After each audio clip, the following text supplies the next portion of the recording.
So it says here that they want a program review video on Just Jump, but how bad do they really want it? Oh.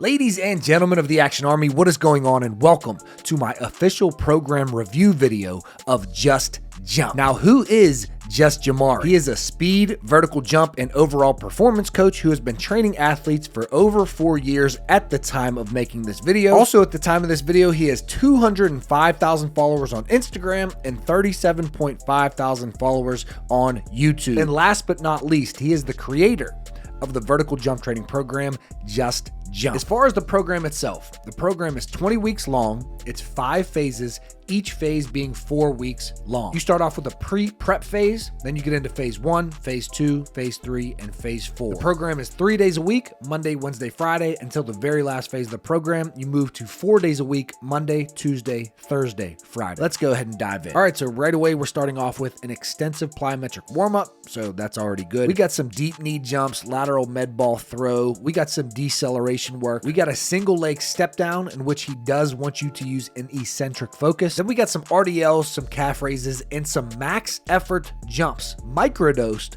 1 foot max effort jumps and microdosed 2 foot max effort jumps. So this might be a little bit intense for a pre-prep phase. However, he does give you in the Google Doc a knee pain guide. He does give you a beginner program. So I guess his thinking is if you're getting into Just Jump, then you're ready to just jump. Moving on to Wednesday, we have some split stance extensive jumps, some Spanish squat isos, RDLs, calf raises. Let's go ahead and move on to Friday. We have a split box drop, so some force absorption in a split stance. We have some lateral dumbbell lunges. Now moving on to week 2, I noticed that every single exercise is the same. It's the same exact as week 1.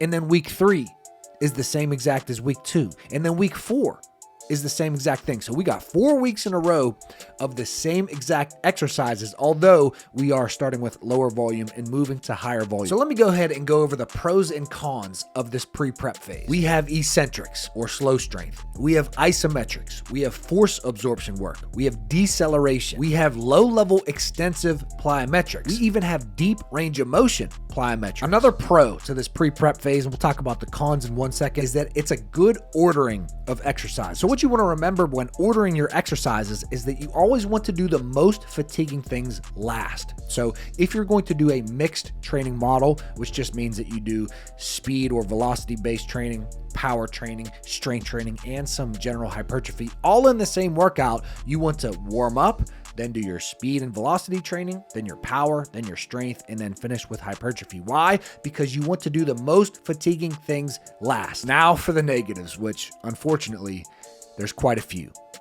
I'm just kidding. There's not really any negatives. It would just be me being picky. So I tried to pick out some negatives, but this, like I said, this is just me being picky. But number 1, I would love to see Just Jumari in all of these exercise demonstration videos. I don't really want to see randoms. Number 2, I don't see any technique work. However, we do have microdosed max jumps. So you are actually doing what we're trying to do. We are actually jumping. So we're definitely going to get some technique work. We're actually doing the skill that we're trying to improve. However, maybe just 1 or 2, throw some technique exercises in there, but not really a con. Once again, just me being picky. And last but not least, I don't see any squat pattern in here, which if we're going to get into squats at a higher intensity, I would love to see just an eccentric squat or a slow strength squat or even a normal squat. But those are the only 3 cons. As I said, not really negatives, just things for me to point out. Moving into phase 2, we have band resisted penultimate. So we have our technique work, timed sprints for the required distance. We got some band assisted jumps with a fast stretch shortening cycle, band assisted jumps with a slow stretch shortening cycle. We got a dumbbell split stance RDL and a single leg squat or a rear foot elevated split squat. Moving on to Wednesday, we got some split stance oscillation hops. So that's a contract and relax technique. Push punch drill. So some more technique work. We got optional max effort dunk attempts. So where the other ones I believe were approach jumps, we now have some dunk attempts. And then we got pistol squats. So still no back squat. He might be against the back squat. I don't know. We'll see where the program goes. Friday, we got some light bounds, which I actually love this because we're probably going to get into more intense bounds. So this is good. All right. So weeks 5, 6, and 7 are all the same. Then we have a deload on week 8. Still no back squat or even front squat, but we do have rear foot elevated split squat, which is going to be great. And for all of you out there wondering, you don't need to squat. I like the back squat. I have back squats in my programs, but you don't need to squat. A rear foot elevated split squat is going to be just as effective, but it seems like maybe Just Jumari has something against the back squat, which I might send him a DM and ask what it is. All right, so positives of phase one. We got some technique work in there now. So we got the band resisted penultimate. We got the push punch drill. Never a bad thing to have technique work. We got max velocity. Most people do not sprint enough. We have oscillatory reps, which is a contract and relax technique. And one of the main differences between average athletes and really high-level elite athletes is that really high-level elite athletes have the ability to turn off and turn on their muscles very quick. Now for the cons or the negatives. I don't see any calf work in this phase. Well, calf strengthening work. There's tons of calf work, right? All these plyometrics, all these pogos, all these hops, that's all calf work at faster speeds. But you had calf strengthening in the first phase. I would love to just see a little bit, even if it's lower volume, I'd love to see some continuation of the calf strengthening work in this second phase. The second thing is that I would love some alternate exercises. So even when I click show notes and alternate exercises, like for the fast drop med ball throw, there is no alternate exercise. So what do you do if you can't throw a medicine ball over your head, which a lot of people can't? However, there's really not too many exercises that you're going to need an alternative exercise for, but just something to point out. The last thing, which this really isn't a negative, it's just something that I want to point out, is that this phase is 90% plyometrics and only 10% strengthening, right? So I would love to see a little bit more strength work in this phase.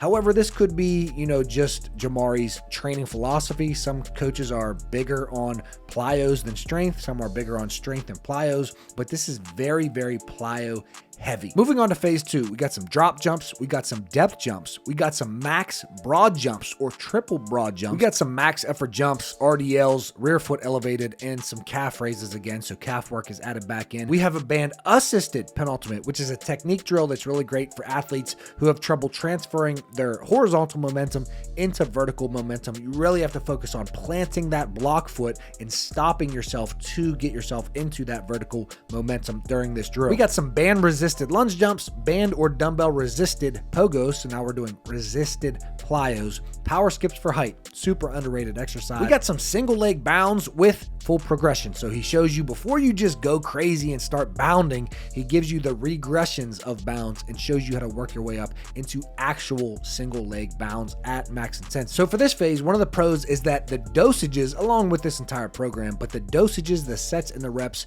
are set up very well. The depth jumps, the drop jumps. Sometimes athletes and even trainers can program too much volume of those exercises. The bounding, the max effort jumps, these are high intensity exercises that can be really taxing on the central nervous system. So having the proper dosages is very important when doing these exercises. I like that we have band resisted and band assisted penultimates in here. I like the exercise selection. I like the ordering of the exercises. I like the progressions of the bounds that he gives you. I like that he tells you to measure your distance on the broad jump. There really are no negatives or cons that I see with this phase. I would just have the question is why more strength work in this phase than the last? Moving on to phase three, we got a velocity half squat with bands. These are the only squats that I've seen so far. So rear foot elevated split squat has been the main strength movement, but a banded quarter squat or a velocity half squat with bands, this is going to be a good exercise for you to do. I like it in this phase deeper into the program after we have built more of a foundation. Wednesday, we got some more power skips, some more hurdle hops, some max effort jumps. Friday, we got some flying 10s,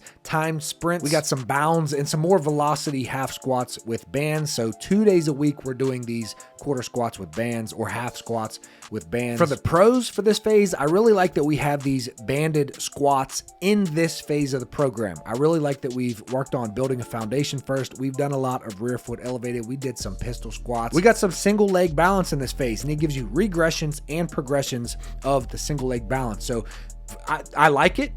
This is something that I think could be in every phase of the program if he wanted. There's certain things that you could do on low intensity days, like single leg balance work, certain mobility drills, foam rolling, walking on a rock mat, foot strengthening, that are not going to break your body down anymore. It's likely just going to help you recover more. So in my opinion, Just Jumari, instead of having 3 days a week in this program, he could potentially add a Tuesday, Thursday, Saturday, or at least a Tuesday, Thursday and add just some recovery drills. Just get the body moving, add the single leg balance to those days and add it in every phase, and you'd be just fine with that. As far as the cons for this phase or the negatives for this phase, I really don't see any. So there are no negatives that I have for you in phase 3. Moving on to phase 4, we got some flying 10s or 20s. We got some microdose max effort jumps, a tall depth jump, which just is a depth jump off a higher box. On Tuesday, remember it's not Wednesday, it's Tuesday now because this last phase is 4 days a week. We got some max effort jumps, some bounding,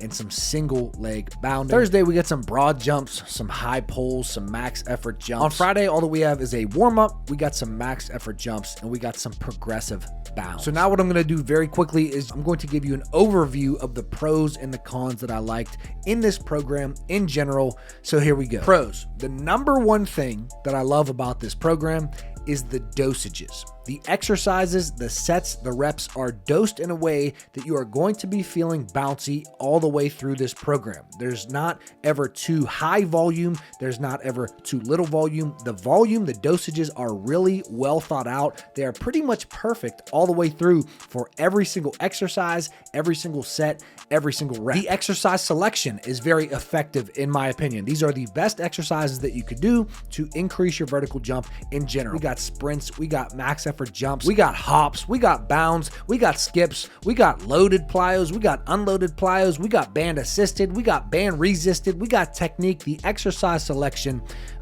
is very good in this pro. The next pro is that the phases are set up very well. The pre-prep phase has all of the exercises that you should see in a pre-prep phase. And then all the way up, we are working our way up. He gives you regressions, working your way up in exercises that are easier, working your way up to the most intense exercises at the end, an elastic-based phase at the end. So the phases are really set up very well. The next pro is that we have a wide variety of exercises while still hitting the exercises frequently enough to allow us to progressive overload and create adaptations and stimulate the body in a way that is going to force change and force adaptation. So while Monday, Wednesday, and Friday are different, weeks 1, 2, and 3 before we deload of each phase are the same. So you get to see the same exercises and progressive overload those exercises every single week, week by week by week. The next positive is that Just Jump looks very fun, right? Which is important. You want to have fun while you're training. It's not always going to be fun,